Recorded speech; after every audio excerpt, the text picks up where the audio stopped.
What is going on, everybody? Welcome back to another episode of the Moneyline Madness podcast. This is the Monday Night Football pregame kickoff. What's going on, boys? I'm here with Andy B, obviously, of course, and CMO Sports, and we're ready to talk some bets. So what are we feeling like tonight, boys? What's the vibes? I'm feeling giant tonight, man. I don't know about you, but I feel giant, colossal. I'll be honest, this is probably the most excited I've been for a non-Packer game in a long time, so I'm pretty excited for this game. Wow, I appreciate I'm pretty excited for this. I appreciate that. That's not something you hear very often about a Giants game. No, it's never something I've ever said, honestly. So wow, pretty cool. Awesome, dude. Thank you. Raheem, what up? What it do, Double R? What's going on, baby? Oh, yeah. So, I mean, Giants Cowboys obviously stems back so long. Can we get a tie? Jeez. Yeah, I'm sure that's what Eagles fans are really rooting for here. There's nobody rooting for a tie more than Eagles fans right What up, Dev? What up, Dev? I mean, but then again, like, the Eagles, what's going on, Dev? The Eagles probably know that, like, neither of these teams are even close to their level, right? Like, you got to know, having Jalen Hurts as your quarterback, you're automatically above any other team. And Devontae Smith, right? I don't know if you saw him yesterday. He was showing out. Elite. He was showing out, but I mean, that they have all the pieces, right? Like, that was the whole story around Jalen Hurts. Like, this was his season to thrive, being that they surrounded him with all of this talent. So there's really no excuses if he wasn't to be showing out in this fashion. Yeah, I think we'd be looking at this game a little bit differently if Dak was playing, obviously, but I think this game's huge for both sides at this moment. I mean, obviously for the Giants, it's trying to prove to everybody that they're legit. I personally don't. I'm on the board of the side that I don't know if they're legit yet. I don't think they're legit. I'm not going to sit here and pretend that the Giants are a legitimate team. I'm not going to sit here and act like I think Daniel Jones has led us to 2 straight victories. Like, that's just not truth, honestly. Like, that's not the way that this has happened. And I think, if anything, the Giants being 2-0 shows you how important coaching is in the NFL, because there are a lot of these games that we've seen before in past seasons with the Giants, and they've lost them. So, I mean, obviously you're lucky, somewhat luck, somewhat, a good call of the 2-point conversion against Tennessee. Last week you come out and, you win by the hair on your teeth. But against the worst quarterback in football, statistically, actually. Did you see that? Yeah. Baker has the worst QBR. Wow. I mean, that doesn't really surprise SEMO, I don't think. Yeah, you were never much of a Baker guy. Garbaggio. Who is the better night? Cooper Rush or Daniel Jones? See, I'm not going to disrespect Daniel Jones like that, though. I'm not going to sit here and disrespect him. Daniel Jones is having the better night, and you could, Cooper Rush has 2 career starts, 2 wins. I think they were both against the Vikings, to be honest with you, and 2 really good games. So let's not count.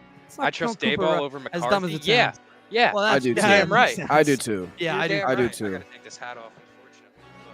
Yeah, I trust Daboll over McCarthy any day of the week. That's really this is the real factor for me that's going to play into this game that we were just talking about before we went live, is that Kayvon Thibodeau and Azeez Ojulari is back tonight. That's going to bring a whole different level of pressure in that Wink Martindale defense that we haven't seen yet and that we haven't been able to unlock yet. Wink has already been sent in the house without him. So just imagine when we got a real pressure guys on those edges that could get to Cooper Rush. Cooper Rush hasn't seen no real pass rush yet. He hasn't seen that smoke yet. So we gonna see what Cooper Rush does. I mean, I think he's been pretty okay his first game, but let's see. Say quads. Hell yeah, Ernest. Let's I like see it. what I like it a lot. Gonna do, Will Galladay be on the field since Tony and Robinson are out? I mean, there really is no excuse, right? Yeah, like, there's no excuse Richie for Kenny James. Galladay to not be running routes. That's what I'm hearing. Is Pimpleton, or is Richie Pimpleton tonight James. Richie James has been the featured wide receiver and primarily who the offense has somewhat been running through in terms of the passing game. So Richie James is definitely an interesting name in terms of fantasy value. And I'll give you guys my first pick as well. My first pick for this game is Sterling Shepard over 4.5 receptions. You can get this at plus 112 plus money on Superbook or Sugar House, any of those books. But like I said, with Tony being out and with Galladay having the problems with Dabes that he's having, And Shepard has been honestly the real primary target in this wide receiver core of the Giants so far. He's gotten the most targets on the whole team, and I think he's gonna get 5 catches tonight. I mean, especially with Tony out, we'll see what happens. It's Trayvon Diggs. That's the only thing that's really in the way of Sterling Shepard, right? Is just Trayvon Diggs on the other side. Good barbecue chicken. Yeah, awesome. He's gonna let him get the reception. Jamar Chase didn't do shit against that defense last week, so let's not flip out. But then again, we're talking about the same like we're talking about the whole line. I'm just not. Garbage. You're not wrong. Yeah, I'm not siding with Dallas in any way, shape, or form whatsoever. Ernest, what up, baby? What up, Ernest? How this game ends in Let's a tie. say battle of the trenches is what to watch for. Yeah, right. Yeah. It's gonna happen on the lines, and I think if the Giants want to win this game, it has to happen on the offensive line. And both, with those edge rushers that are coming back like that, you have to be able to apply pressure. Leonard Williams, he practiced. I believe he practiced. I hope this inactive. He's inactive. Damn, after all those the practicing all week, that's unfortunate. But I mean, having Kayvon and Aziz back definitely helps fill some of that void. But that is your primary run stuffer, truthfully. So that's definitely going to hinder you somewhat. I think that's where the game's going to be, though. I think if Dallas can control the run, then they can control the game. So we're going to find a lot of that's going to be the main part to me. What were you going to say, Mo? Who's the backup to Leonard Williams that's been going off though? Jihad Ward. It's going to be Leonard Williams. Jihad Ward is Leonard Williams' backup, and he's pretty fucking solid. Every opportunity he's had, he's tighten up comments. Ooh, stinky. I know that's Rashad Thomas hating ass over there. I already know. Yeah, he's gonna be. I already know. You better prepare for this W. You better that 3-0. That's the thing, right? So like if we win, you best believe we're going to be coming out talking in our talk tomorrow on most. But you already know what they're going to say. Oh, it was without Dak, and you still haven't beat anybody yet. All right, cool, whatever. I definitely won't say that. I want to see. I want to see them play. I already know what the narrative's going to be when we win. Yeah, there's a few narratives around this, to be honest. See, the only way that I don't agree with some of these narratives though is if Daniel Jones comes out slinging the rock. Right? Like, that's the thing. I'm not, like, I know SEMO, we've said this a bunch of times, that, like, you're okay with him not having a great performance as long as you get the dub. I'm not as lenient on him like that. I can't sit here and watch 150-yard, 1 touchdown and 1 interception night and be, like, satisfied. That just doesn't sit well with me. What satisfies me is when Saquon Barkley is the leading rusher before week 3. That's what satisfies me. You know what I'm saying? You can talk all this Danny Jones shit, but if we have the number 1 running back in the NFL, it really don't matter what Daniel Jones does. It does matter, yes. And he is getting comfortable in this new offense. You've always got to remember that as well.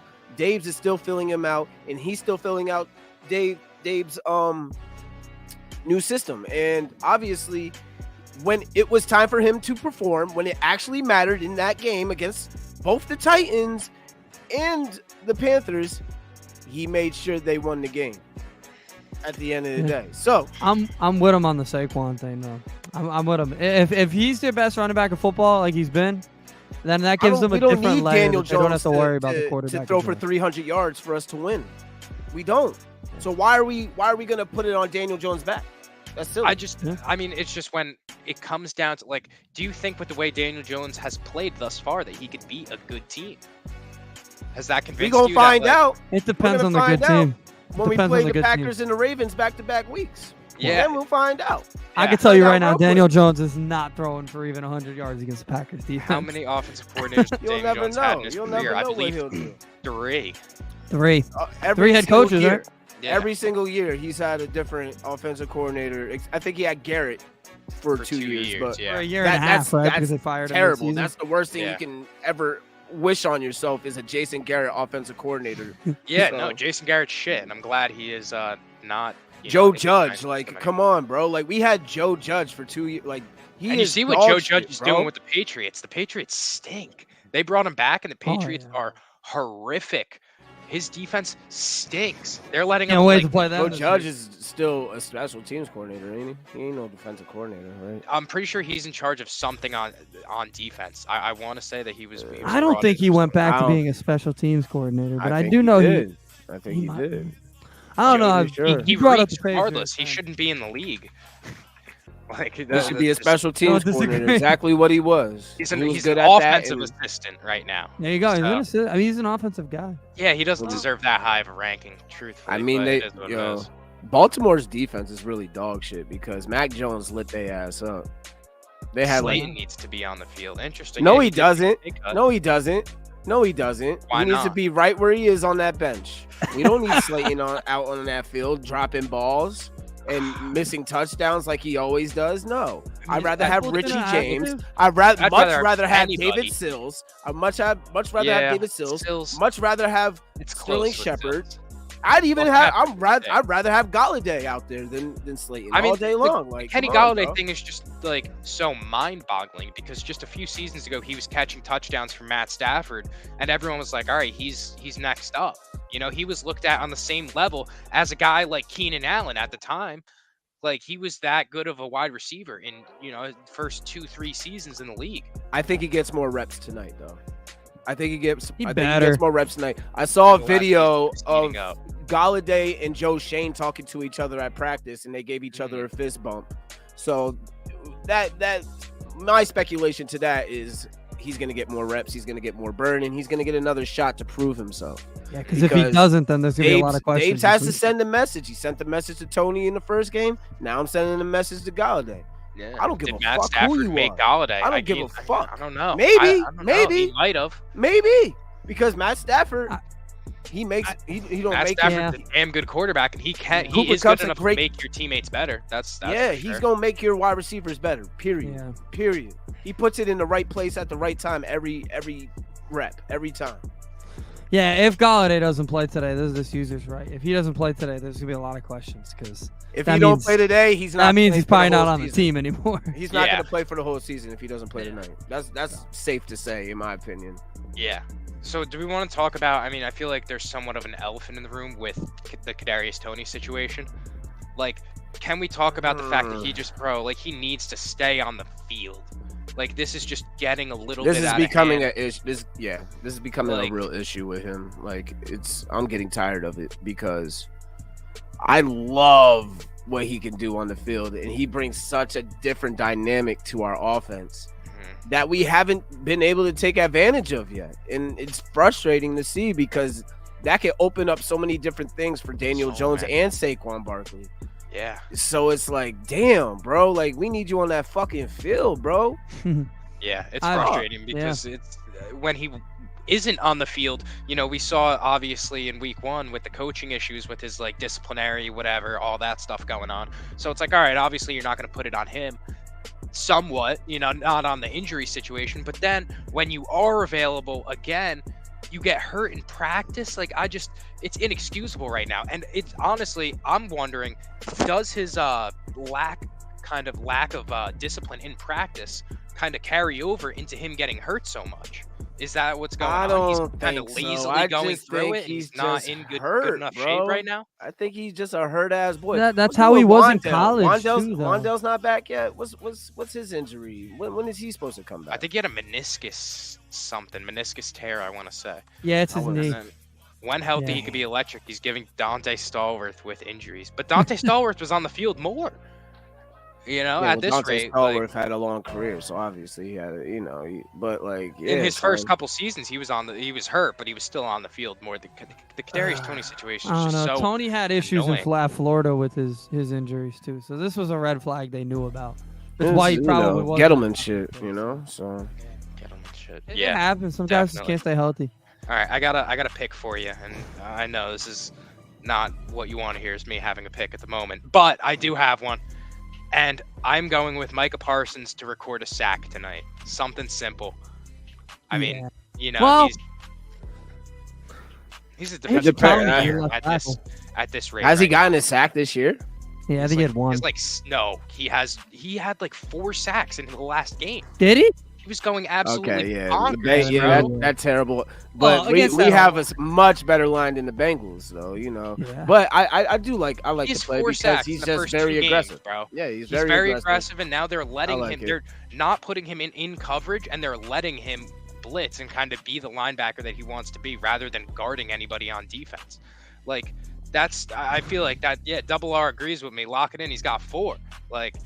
Yeah, Micah Parsons. Yeah, I like that. It's prime time. Lawrence Taylor is going to MetLife to watch this game. Like, Micah Parsons is trying to show out. Like, that's, and it's a whiteout. It's a whiteout, and he's from Penn State. What are the chances that actually works? I guarantee you not everybody's going to be wearing white in that stadium. They will. I don't know. We've been calling it all weekend, bro. All weekend, bro. All weekend. Are they giving out shirts or anything? That's what you got to do. You got to give out shirts if you want to have a whiteout. Even if they don't have shirts, I'm telling you, it's gonna be white in that bitch, bro. Yeah, the Giants fans are gonna be showing out. They're not gonna. They're gonna show out and show up. Monday Night Football, new culture.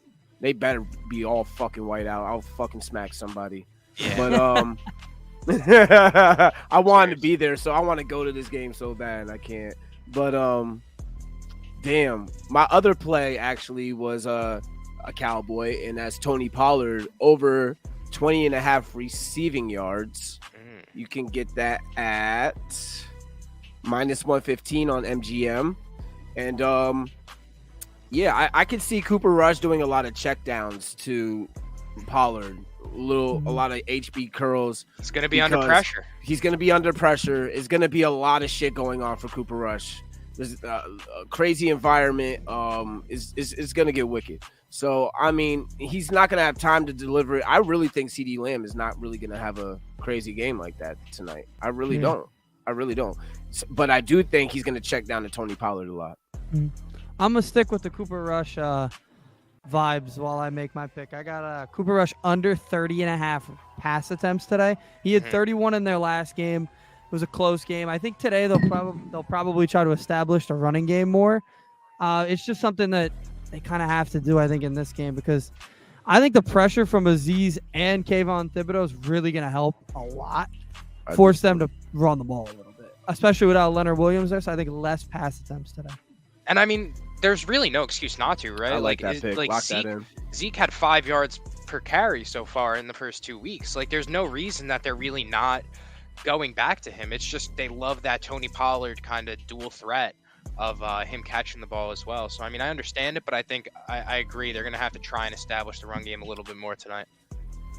I like a run-heavy type of game. Unfortunately, I don't think this is going to be an over situation. I know it's sitting at like 39 38 right now. 38.5, bro. Jeez. Everybody has the same thought that I have. I think it's going to be like a 13-10 type game. Like, I don't think there's going to be many points. It may well be. I can't even sit up here and lie. I'm not gonna fake the funk. Like, it can be over, but like at the same time, the over is the actual contrarian bet tonight. I just hope it's not like the Sunday night game. I want to check out the numbers on the over. I want to see where the money's at.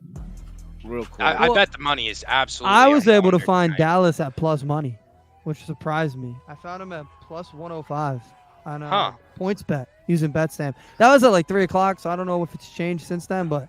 Well, last time I looked at it, was plus 105. The money is heavily on the under, 67% on the under. Smart people. So I bet you this shit's gonna.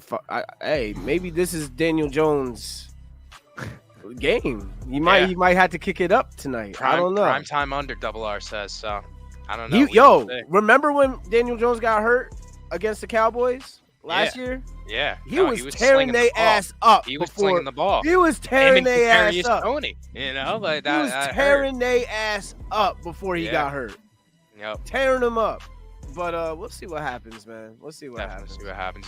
You guys got anything else you want to add in for tonight's game? One more throw in. I got. Okay. Saquon to have his longest rush be over 16.5 yards.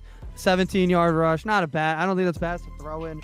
It's actually at minus 105, which kind of surprised me. It's at minus money, but I think it's something that I think he could break out for a big run like that. He seems to do it every game now, and I think he's going to have almost 100 yards. I think they're going to run the ball a lot. So I think he can flirt with the 100-yard game tonight for sure. Yeah. What's his over? It's like 76.5, right? I think he's going to drill that. Yeah. I think he'll get it. I didn't make it an official play. It's a premium play, actually. I think what RVA. Wise has the Wise has the under. I went through the under, right? Yeah. Wise has the under. Something RVA that I has was Barkley looking at over. value-wise. I know, obviously, like this is a kind of a longer shot here, but I was looking at an Xavier McKinney interception tonight.